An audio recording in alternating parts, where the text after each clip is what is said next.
Coming to you live from the Business RadioX studio, it's Franchise Marketing Radio, brought to you by IDS, an award-winning digital marketing agency that delivers integrated marketing solutions for franchisors, franchisees, and franchise development teams. Learn why over 75 brands depend on IDS's team of dedicated marketers and client service professionals to deliver a strong ROI on their marketing investment. Go to idsfranchisemarketing.com for a complimentary digital audit and consultation. Welcome back, everybody, to Franchise Marketing Radio. I'm your host, Rob Ganley, and we're the show that brings you insightful conversations with industry leaders and franchise experts. And today is no different. We have the privilege of interviewing Bob Johnston. He is the CEO of Melting Pot Restaurant and Franchise. Welcome to the show, Bob. Hey, thanks, Rob. It's good to be here. It's great to have you. It's great to have you. All right. Well, let's go ahead and jump right in. Let's talk about the Melting Pot. Before we do that, let's do a little rewind. Tell us a little bit about how you got involved in your history with the brand and everything like that. Sure. Yeah, thank you. And the Melting Pot was born in 1975, so we've been around a while. And my two older brothers, Mike and Mark, were amongst the very first franchisees of the Melting Pot in Tallahassee, Florida, and then in Tampa, Florida. And I'm a few years younger than them. I was in high school at that time. And my first job was working for my two brothers, washing dishes at the Melting Pot in Tallahassee. And I never thought that the restaurant business would be my life's work, rather, but that's what it turned out to be. And it has been and continues to be really an amazing journey. Yeah. Well, it's I was just thinking as you were talking about that, right? I think restaurants are an opportunity for a lot of younger people as a starting point, to get a job and learn about life. And so many of us wind up in restaurants, but I think Melting Pot, we have one in our town here in Colorado Springs, but I do think that there's more to it than that, right? It's community. It's about knowing the community around you and really creating an experience. So I don't know, as a young person, you probably don't appreciate that as much, but you wound up staying with it. But I guess other people around you, that's what they live for. And that's what you picked up on. Yeah, well, it's true. The restaurant industry is kind of a stepping stone business for most young people as they figure out what they want to do with their lives. And that's a challenge of the business, right? Is how do you get young people who maybe have no intention, like myself at that time, of making a career out of this? How do you get them to fall in love with it, or at least to give the kind of effort that we need them to win as a business? And for us is, part of our principles, just the way we're wired, is we serve our team members first. We try to teach them skills that they can take with them no matter what walk in life they choose. And, once in a while, people like me decide to make this a career and they stay with us. And many of those young people are very successful franchisees today. And they have become, like your franchisee in Colorado Springs, a big part of the community, giving back to the community that supported them so much. Yeah. No doubt. I mean, and I was going to ask you a little bit about the longevity. I mean, let's face it, the restaurant business, the franchise industry is competitive, right? And you've seen many economies, right? Many ups and downs, especially as of late, some of the strange things that you probably wouldn't have thought of even, but you've been through a lot. Tell us about that longevity. You shared something right there with how the culture you have. And I think when you give a team an opportunity to look forward, right, to something in their future and feel like they're making an impact, that's one ingredient. But tell us about the longevity. Tell us how do you do that? Yeah, well, we feel very fortunate, and it is something that we don't take for granted. We work at it only every day. But I guess if you're asking me what's the secrets to our success, it's not one thing, it's a number of things. But the ones that are at the top of the list are, the concept itself is extremely unique. And the restaurant business, as many industries, is crowded, full of competitors who do things very similar to you. But the melting pot stands apart from virtually every other restaurant that you could think of. When we ask guests, if you didn't eat at the melting pot tonight, where might you go? The kinds of places that they mention are like a Japanese steakhouse, or a concept where it's more than food and service. There's an experience that you're a part of, and it's almost entertainment. So the uniqueness of the concept is one. Secondly, the level of commitment to supporting our franchisees and their success. We have a lot of very talented people at our restaurant support center in Tampa, Florida, and they're fully committed to helping franchisees win. So I think that's another aspect of our success, and that is a perfect segue into the other reason why we have experienced success over a long period of time, and that's our franchisees. We pick the right strategic partners. That's how we refer to our relationship with franchisees, to go into business with. And, they take their responsibility of kind of being a caretaker of the brand in their community really, really seriously. We couldn't win without them. And then you touched on it, the culture of the organization, our principles and beliefs, which lie underneath every decision and every action. I think is another reason for our continued success. Yeah. That's the hard part, is it's not one thing, it's a lot of things.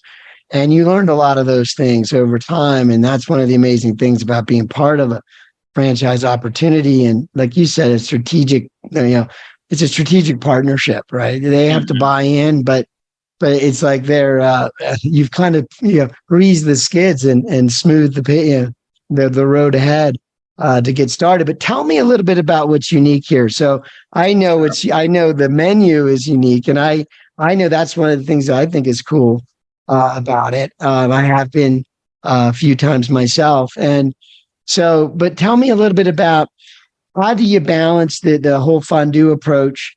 And all the different things you do there with, that's sure your core idea, with just the idea of, again, you've been in business a long time.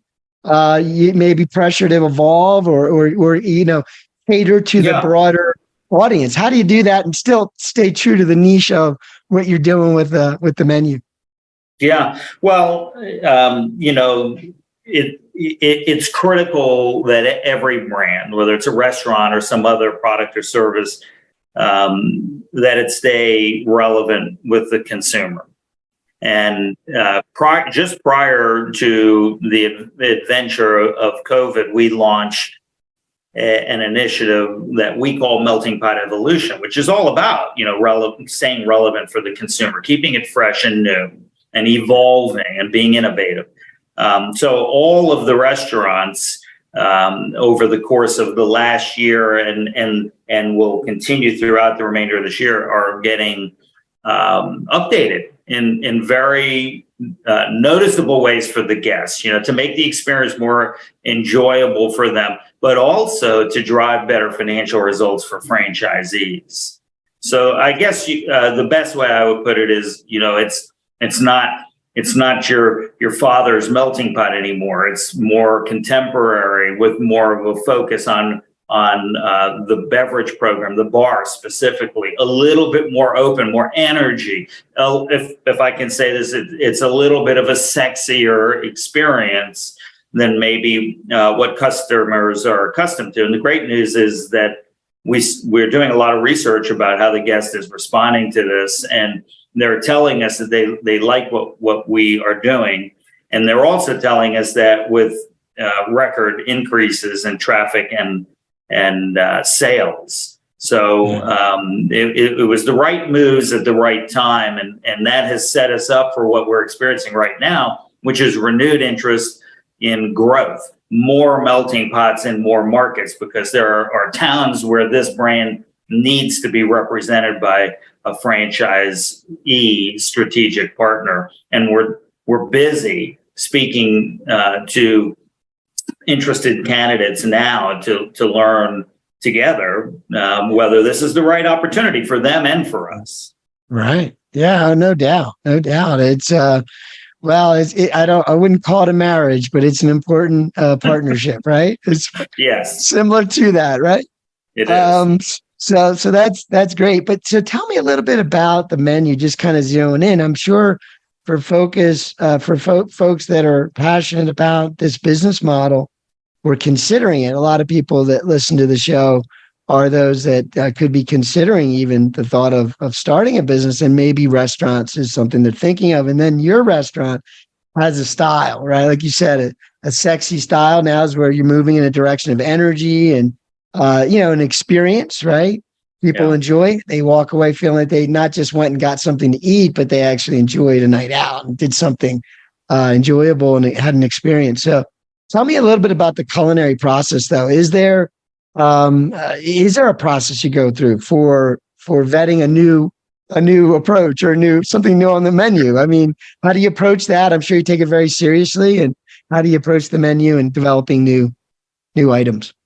Well, I'll start with the fact that we listen to our franchisees, because they are as close as you can get to operations on a day-to-day basis. And they partner with our corporate chef Jason Miller, and share ideas about what guests are maybe inquiring about or might be interested in. And so, innovation isn't something we do once in a while. It's something that takes place every day. So there's about a dozen melting pot restaurants across the country that are continually testing new products, whether it's food or beverage, and sometimes not just products, but also the way in which we're going about delivering the experience.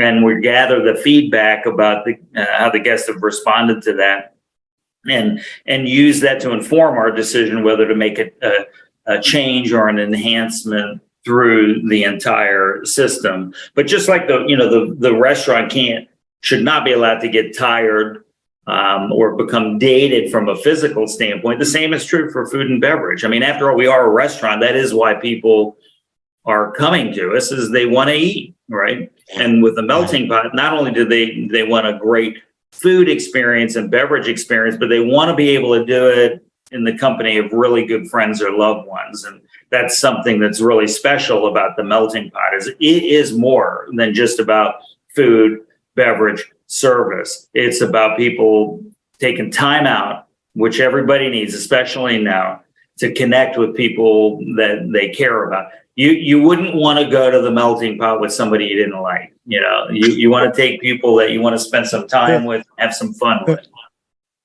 I like that. Can I take that quote? No. Yeah, sure. I mean, it's like having a campfire. It's like being around a campfire with a bunch of people you don't like, right? Exactly. We've all had marshmallows. We've all had to take people to dinner that we didn't really, care for, but we had to do that, right? Yeah. I know what you mean. You wouldn't choose to take them to your local melting pot.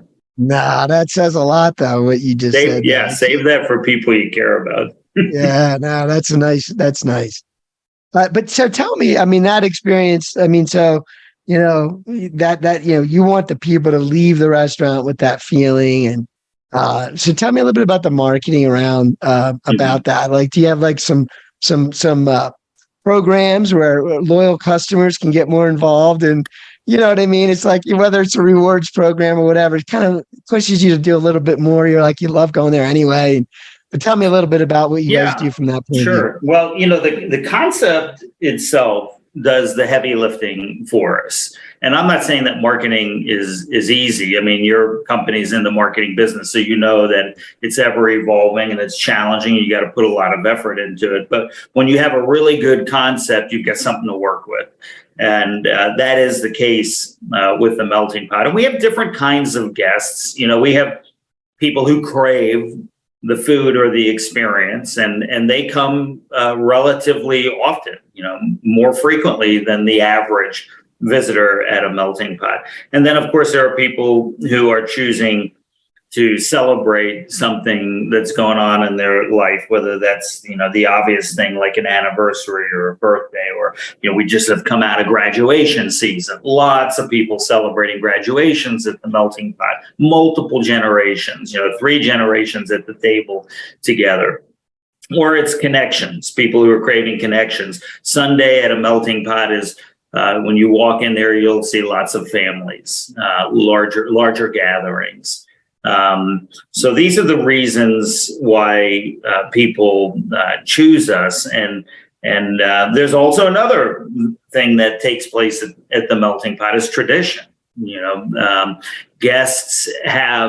Families have traditions of celebrating at the Melting Pot at a certain time of year. Maybe it's holiday time or vacation time. And this is something that, they market annually on their calendar. And it's really cool to be a part of a brand where that's the case. As I said, the brand does the heavy lifting. Now, our marketing team, and Anna Malmquist, our chief marketing officer, and her team do an amazing job of leveraging those strengths through our marketing and communications. And we have over 2.2 million people in our affinity database, or we call it the Fondue Club, and with an amazing open rate, on emails, much higher than industry average. So this is an engaged base of advocates, regular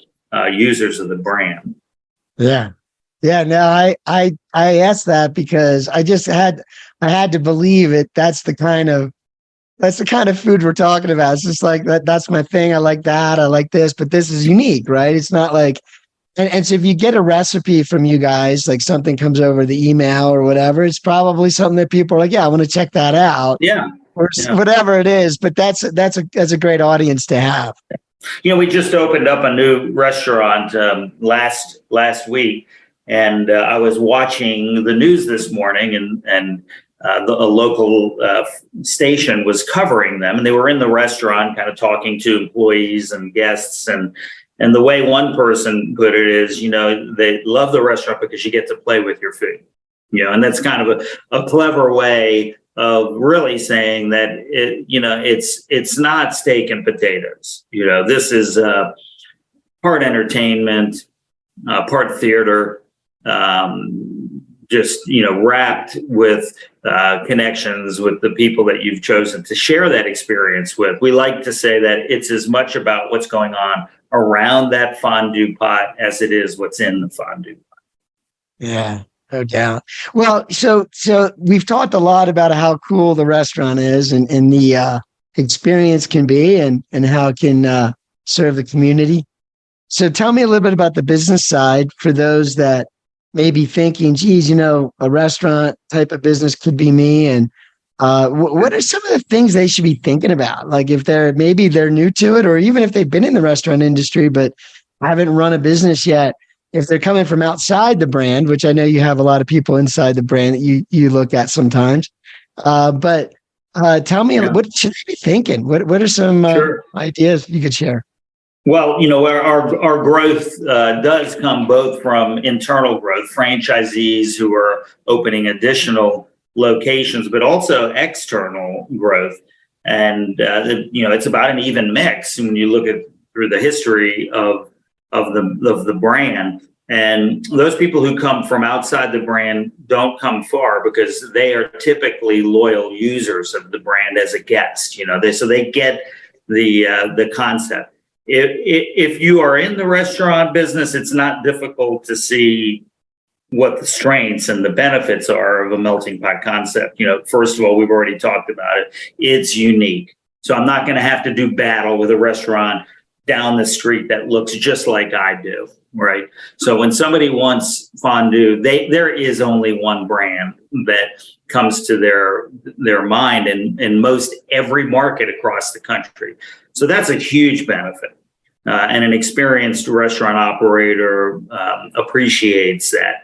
They also appreciate the simplicity of the operation because we are not a traditional fully cooking kitchen type of restaurant, right? We prepare a lot of food and the presentation is like artwork, but the cook is at the table.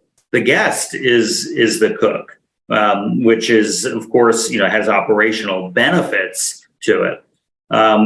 We have a high check average. We're not fast food or even, quick casual.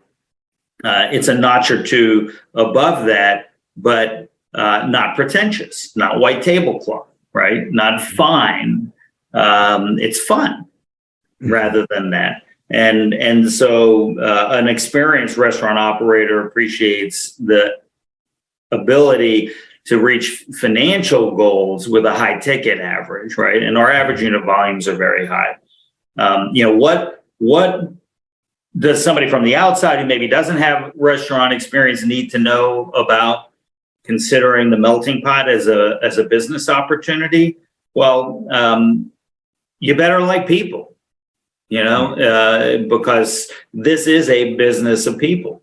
Our teams, we first have to have satisfied, fulfilled team members in order to do what we need to do to provide a perfect night out for our guests, So if you are an introvert and being around people is an energy sucker for you, then this is probably not the right opportunity. But if you get a kick out of putting on a show every night and watching people leave with smiles on their face, then this is the business for you. Yeah. Exactly. Yeah, I don't like people. That's not the first thing out of someone's mouth if they're calling you guys, right? Yeah. So, yes, tell me a little bit. I mean, as we wrap the show up, one of the things I'd like to kind of ask is, someone who you've been there a long time. You've grown up there. So as you've done that, you've learned a lot, and you've been in an industry that's very generous in terms of learning, giving back and forth, and I would suppose for you that you've experienced that as well with franchising. So has there been like any kind of mentor or any source of inspiration that you use that's helped you kind of take this journey? I mean, you've grown a lot, right? And you've learned a lot as a leader. So tell me, is there something that you could share? Yeah, I mean, well, we talked a little bit earlier about the culture, and it is the strong foundation of our business. For me personally, faith is a big part of my life, as is family. I'm one of 6 kids in my generation, and I have children and now grandchildren of our own. I've been married to my wife, who's been an amazing supporter of not just me, but the melting pot for now 38 years. And she also is a part of our charitable partnership with St. Jude Children's Research Hospital, and we've raised nearly $20 million for St. Jude Children's Research Hospital, and our team members every year. This past December raised over $1 million. So family and belonging is one of our principles, and doing more than just succeeding in business, that is important. We are a business, that's a priority. But we feel compelled to do more than that in the communities that support us greatly. And one of the ways that we do that is by working with local charities. Our franchisees are plugged into their communities, and more broadly, nationally, we support St. Jude Children's Research Hospital. So, I mean, I think those are the things that get me out of bed, anxious to go to work. But one more is I get a kick. We all get a kick here out of helping people achieve the dream of business ownership, right? Some people come to us and they own other businesses, and they've already done that, right? But many of our franchisees, and today our most successful franchisees, maybe never even dreamed of owning their own business. And it's very gratifying, to work with a franchise candidate like that and to watch them come into their own and really kind of master their own destiny through business ownership. So that gives us a great deal of pride and pleasure. Yeah. Now, I mean, having a business that reaches as far and wide as a franchise brand, especially one that's been around and one that's as large as yours is got to be an honor, right? It's got to be a great opportunity because, like you said, you mentioned charities, you mentioned helping people get into business, you mentioned serving the community. Just so many great things. It's all centered around having a purpose, right? Get you out of bed.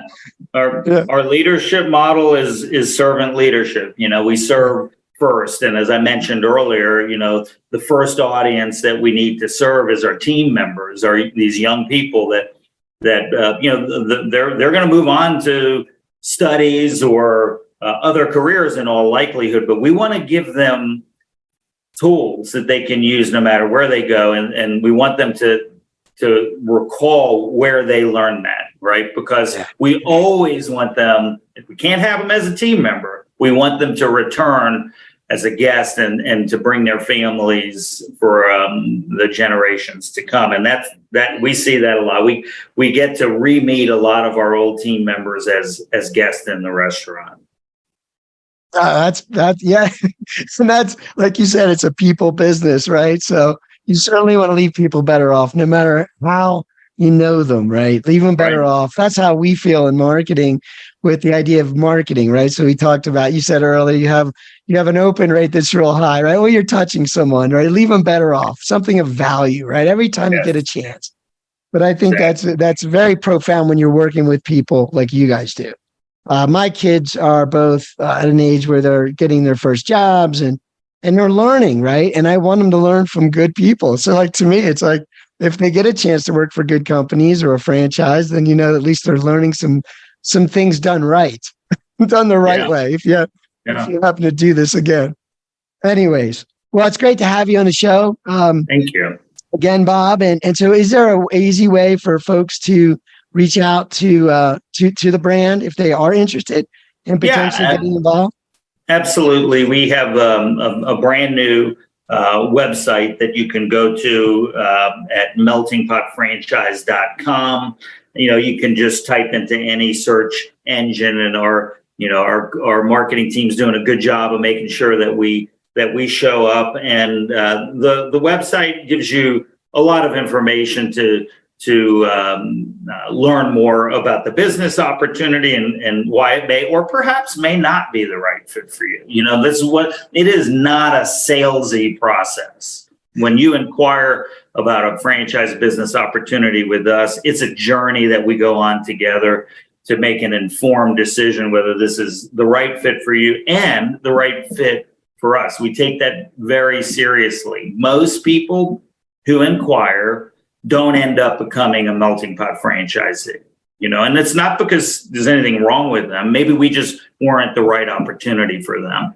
So we go on this process of discovery together. Colin Benyo is in charge of franchise growth strategies, and he's kind of your tour guide through that. And I can tell you one thing, we're meeting with a group later today, in fact, who are coming in and looking at 2 markets in Connecticut. And at the end of that day, whether we decide to move forward in this business opportunity or not, I can guarantee you that those folks will have enjoyed the experience. And they'll have been met with team members who are pleasurable and very transparent and honest and open about what it's like to own a melting pot.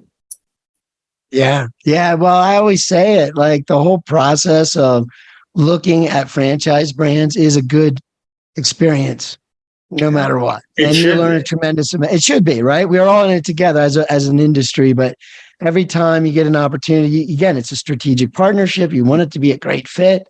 And it is, it's a little bit of a give and take. You got to know if it's a fit or not, but you should walk away saying, at least I'm clear, right? I'm clear on what I'm good at and what I should be doing versus not.